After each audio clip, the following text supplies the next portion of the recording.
All right, y'all, let's get right into it. The internet been screaming, they finally arrested the guy for Big Jook, like the case is wrapped up and the streets can breathe again.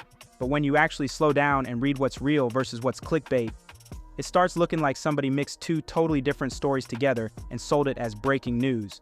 So today we're going to break down what people say happened, what's actually confirmed, and how these rumors keep spinning into facts even when the paperwork doesn't match. Quick reminder, I'm not the police, I'm not the court, and I'm not calling nobody guilty. This is strictly about what's been reported publicly and what the internet is claiming. The real reason why that freaking rumors is out there is because there was a freestyle. Well, this really ain't really no freestyles these days because they're really written. But there was a music video shot.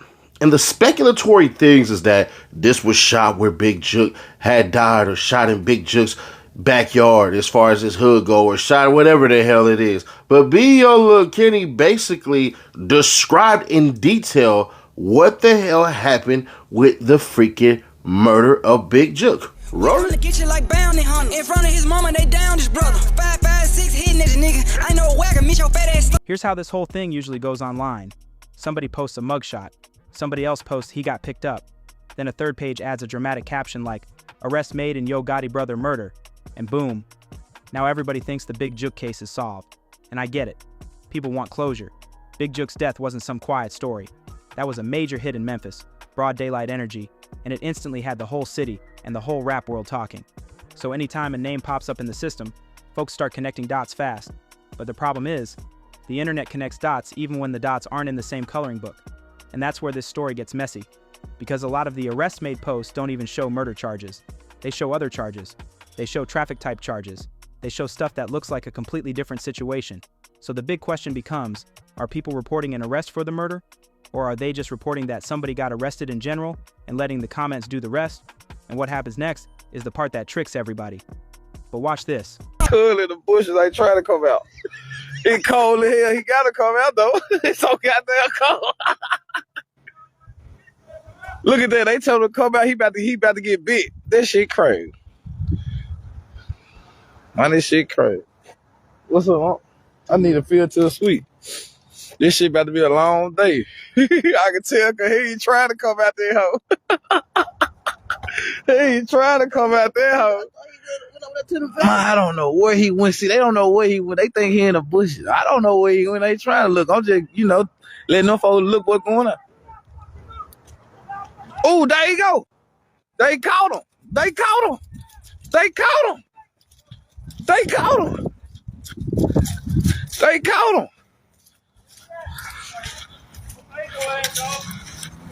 They caught him.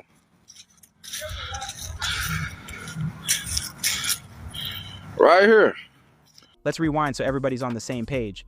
Big Jook, whose real name was Anthony Mims, was Yo Gotti's brother. In Memphis, he wasn't just Yo Gotti's brother either. He was known as somebody who moved around with real influence. When news broke that he was shot and killed, it hit different because it wasn't some random story. The location, the timing, the fact that there was another person hit too, it all made people feel like this was targeted. Early reports said investigators were looking at surveillance and trying to track down whoever did it. They talked about a getaway vehicle. They talked about evidence. But for a long time, the public side looked like, we know what happened, we know it was serious, and we're still working. And when a case sits like that, it becomes the perfect playground for online rumors. Because without regular updates, people fill the silence with theories. So now, if a random arrest happens anywhere near the circle, people go, this gotta be connected. And sometimes it's not connected at all. And that's the part folks don't like hearing, because it's not exciting, but it's real. Now let's get into the name that's floating around.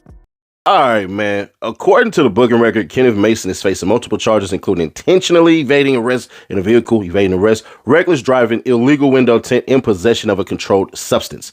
So obviously all of those charges stems from this single doggone arrest. But what's very, very, very interesting, because y'all know I like to do my hood lawyer stuff, is basically the possible time by charge.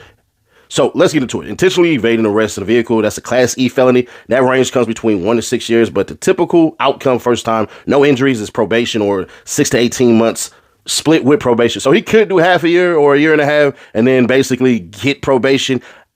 I think he's going to do a little jail time over this. I don't think he hits the pen or nothing like that. But then basically you got the Class A misdemeanor, which is insane that evading arrest is a freaking misdemeanor. So you get up to 11 months and 29 days with that one. So they often run together with the felony evasion. Then you have reckless driving. That's a Class B misdemeanor. You get up to freaking 6 months on that. And that's usually fines or probation. And then this stupid shit, illegal reflected tint. And that's basically a fine. But it gets funny right here. Possession of a controlled substance, depending on the substance and the amount, it's going to be a Class A misdemeanor up to 11 months and probation happens. If they stack it up, worst case scenario, he'd do 2 to 4 years in the pen, but I don't see that happening. I see probably about a couple of months in jail and probation. So it just is what it is, man. But as far as it goes, like the seriousness, the most serious charge here is obviously the felony evading arrest in a vehicle, which carries up to 6 years. But like I say, realistically, in cases like this, people usually don't go anywhere near that max, especially if there's no injury. So most outcomes fall somewhere between probation and under a year. So it just is what it is. So online, you'll see people saying stuff like, Bo Kenny got arrested, and then they add the spicy part, for Big Jook. But let's talk about why that rumor even catches traction. If somebody is already known in the streets, already known online, already got a reputation, and then their name pops up in a booking system, the comments will write a whole movie off that one screenshot. And pages know that. A mugshot with no context is basically a cheat code for engagement. Because people don't even ask, what are the charges? They just start screaming, they got him. And then somebody will bring up lyrics. Somebody will bring up a freestyle. Somebody will bring up a video. Somebody will say, he been telling on himself. Somebody else will say, he did that. And now a rumor turns into a full storyline. But here's where people mess up. Rapping about something, hinting at something, trolling online, or making a disrespectful post does not automatically mean a person got charged for a murder. That's internet logic. Court logic is different. The court needs evidence, paperwork, charges that actually match the accusation. So if the arrest people are posting doesn't list murder charges, then at best, they jump the gun. And at worst, they're putting a body on somebody with no proof. And that's dangerous. So the smarter way to cover it is, this person got arrested, and the internet is speculating it's connected, not case solved. Because case solved is a strong claim. And if it was true, you would see it everywhere, not just on 2 loud pages and 1 repost with a siren emoji. Now let's talk about the lies exposed part, because this is where it gets funny in a sad way. That story we told you about off the top of the broadcast, a deadly shooting in Hickory Hill with connections to Memphis rapper Yo Gotti. Fox 13's Lakia Scott joins us live tonight from St. Francis Hospital. That's where the victims were taken. Lakia, what were you able to find out? Good evening to you. Good evening, Daniel. Well, at least 5 police sources have confirmed with Fox 13 that the person killed is Anthony Mims, also known as Big Jook. Now, Big Jook is the brother of rapper Yo Gotti. Now, we were at that scene earlier tonight. Police say 2 men were shot outside Perion's restaurant and event center around 4:15. Now that's on Winchester near Kirby. According to the Memphis Police Department, the victim was inside a vehicle at the time and was brought here to St. Francis Hospital, where he was pronounced deceased. Now I'm also learning there was a second person who was shot and was also taken to the hospital. It has not been confirmed who the second person is, but we do know it is a man, and he was airlifted to Regional 1 in critical condition. Now the Memphis Police Department spoke with us today in a press conference. Let's listen. Right now, we do have video that we're analyzing, but we don't have a clear suspect identified at this time. But we know that a weapon was used, a firearm was used in this incident. We do feel like the individual that was shot was possibly targeted by the suspect. Can you tell us whether one of the victims is Yo Gotti's brother? I can't confirm anything yet. Now, again, at least 5 police sources confirmed with Fox 13 that the person killed is Anthony Mims, also known as Big Jook. Big Jook, again, is the brother of rapper Yo Gotti. Now, according to police, there is at least 1 shooter, but there may be more involved. Daniel. Fox 13's Lakia Scott starting our live coverage off at 9 with major breaking news. Lakia, thanks. Here's the move people do.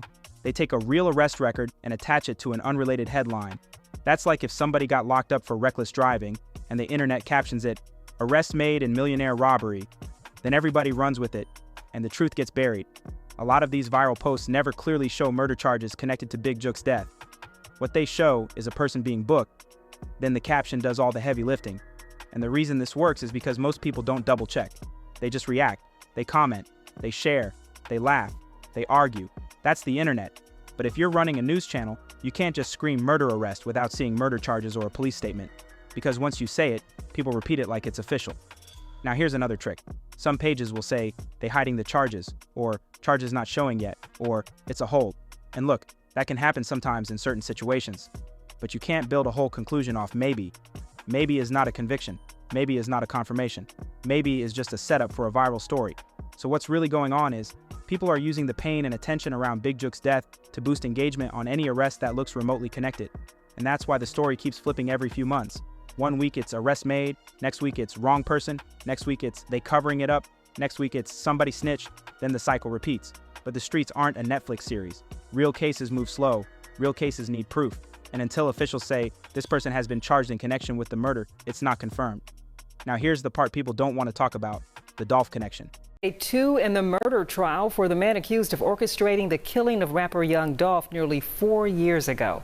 Thank you for joining us this afternoon. I'm April Thompson. I'm Alex Coleman. Hernandez-Govan was back in court, and WREG's Jarita Patterson tells us who was called to the stand in this case that's garnered national attention. Day 2 in the trial of Hernandez-Govan got started shortly after 9:30 Tuesday morning. The judge made her way in, followed by the 16 men and women who make up the 12-member jury, plus 4 alternates. State prosecutors called to the stand a woman who said she was the girlfriend of Cornelius Smith, who he called after the ambush on Young Dolph. The witness rocked in her chair while on the stand, recalling the killing as a murder for hire, although she was not sure of the dollar amount being offered. It was between $1 million and 1.5. But what she did know is the person she understood as ordering the hit was Anthony Big Jook Mims, someone her boyfriend did not talk to, instead going through Govan, who she says was the go-between person. They said he would talk to Govan, send a message through him, and he would get a message to Jook, and Jook would talk to Govan. Defense attorney Manny Aurora, during cross-examination, noticed her reluctance. It's clear you don't want to be here today, do you?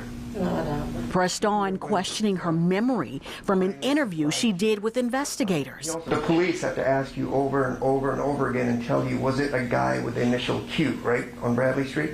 Yeah, but I had forgot his name. Okay, so you forgot his name 1 month after that, and 4 years later, you remember it perfectly. He then questioned her credibility. You're sure about that? Because I'm going to play a video just now, so I'm going to ask you again. I can't recall. Okay, well, no is different from I can't recall. Okay, I can't recall. An hour later, she was dismissed. Also taking to the stand was Sergeant Terrence Dabney, who identified himself as a lead in the case. He's really sort of walking the jurors through the investigation. Of course, our Team 3 coverage continues throughout the day and online. Reporting for your news leader outside the Criminal Justice Center, Jarita Patterson, WREG News Channel 3. And keep in mind, the trial is expected to continue tomorrow morning at 9:30. Big Jook's name wasn't just trending because of his own case. His name has also been mentioned in conversations around the Young Dolph situation, because the Dolph case had a lot of moving pieces, and it brought up old beefs, old rumors, and old power dynamics in Memphis. So what happens is, people mash everything together like one big storyline. They'll say, Big Jook was allegedly tied to this, or he was being questioned, or he was involved, and then they treat that like it automatically explains why he got killed, who did it, and who got arrested. But that's not how investigations work. Two things can be true at the same time. A person can be a big name with a lot of rumors around them. Their murder can still be unsolved publicly for a long time. The internet tries to force a clean ending because people hate uncertainty. But real life stays uncertain until paperwork hits the table. So if the only proof is a screenshot of a booking record and a caption yelling, "Yo Gotti brother murder," then the only honest headline is, someone got arrested and social media is guessing. That's it. Now what could happen next is what everybody really cares about. If there truly was an arrest in Big Jook's murder case, you would usually see a few things pop up quickly. A clear police statement or press release. Charges that actually say something like murder, homicide, first-degree murder, conspiracy, something in that lane. Local news outlets confirming it with named sources. Court dates attached to the homicide case. That's the kind of stuff that turns a rumor into a real update. Until then, here's what you should watch for. Any official update from Memphis police. Any court filing that directly mentions the victim's name, Anthony Mims, or the event location and date. Local reporters confirming charged in connection with, instead of bloggers saying they got him. Because right now, a lot of what's floating online is more entertainment rumor than confirmed news. And I know that's not the fun answer. but it's the answer that keeps you from having to walk back a story later. Also, one more thing. Just because someone gets arrested does not mean they got arrested for what the internet wants them to be arrested for. People get picked up every day for unrelated stuff, especially if they're already on the radar, already on probation, already moving sloppy, already posting too much, or staying around drama. Sometimes the arrest is just the arrest. Not everything is a conspiracy. Now let's bring it home, because I know y'all want the bottom line. So here's the real truth. The story isn't just about an arrest. The story is about how fast social media can turn a booking photo into a murder solved, and how people run with it because it feels good to say, "I told you so." If someone truly gets charged for Big Jook's murder, that will be a major update, and it will show up in real reporting with real details. But if all we have is a screenshot, mixed charges, and a loud caption, then what we really have is a rumor getting dressed up like facts. And that's why you always slow down, read what's actually being said, and don't let the timeline write your headlines for you. Now I want to ask y'all, do you think the internet is reaching, or do you think there's something bigger coming and people just got early info? Drop your thoughts, and if any official update hits, you already know we're covering it immediately.